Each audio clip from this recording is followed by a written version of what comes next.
Oltre alla prima squadra che milita in Serie D, la pallavolo arcobaleno ha un nutrito numero di squadre giovanili.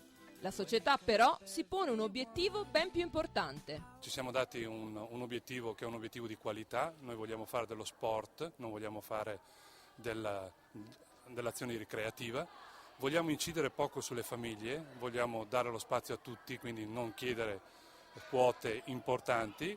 Abbiamo trovato degli amici che ci aiutano, che ci sostengono, riusciamo ad andare avanti. Dobbiamo stare attenti a non fare troppi voli pindarici, però qualche iniziativa riusciamo a farla. Portiamo i ragazzini del mini volley a Modena alla fine di febbraio in una giornata e non facciamo pagare niente alle famiglie. Vogliamo essere una società di servizio che però promuove dello sport in maniera seria, impegnativa.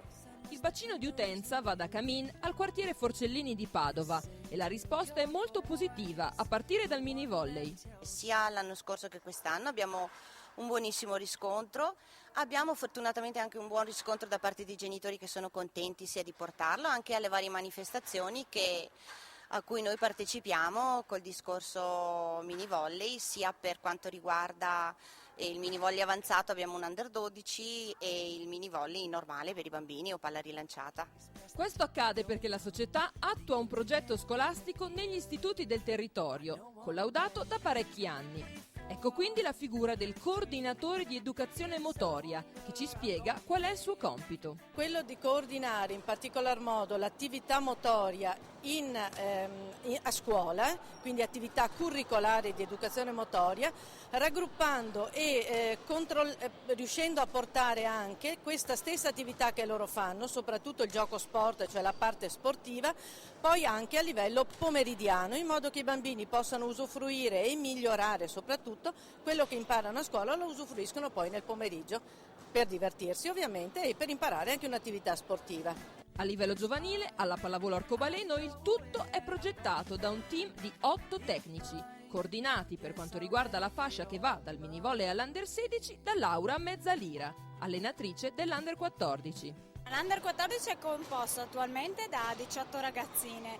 con un'età variabile dai 12 anni ai 14 compiuti nell'anno 2009. È una squadra di sicuro non costruita per un risultato, ma con un obiettivo di crescita.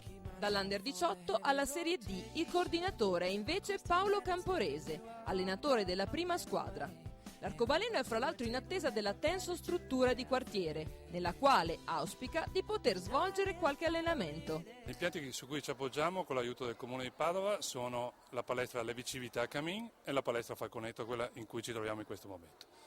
Adesso la novità è che il Comune di Padova sta allestendo una tensostruttura proprio dietro alla palestra Falconetto, che speriamo riesca a concludere per l'anno sportivo prossimo e speriamo che ci dia la possibilità di avere degli spazi all'interno per consentirci di poter giocare in maniera un attimino più degna, perché la Falconetto, pur essendo un'ottima palestra, è molto piccola e soprattutto per la Serie D rappresenta un handicap notevole, visti i palazzetti, visto le palestre che vediamo in giro per la regione rispetto a quella che riusciamo ad offrire noi in questo momento.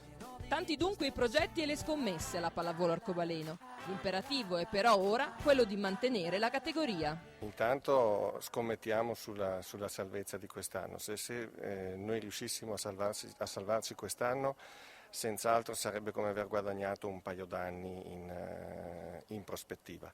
L'anno prossimo, se dovesse ancora essere Serie D, si possono mettere le basi per qualcosa di più importante, però è bene non fare programmi troppo ambiziosi o non rischiare.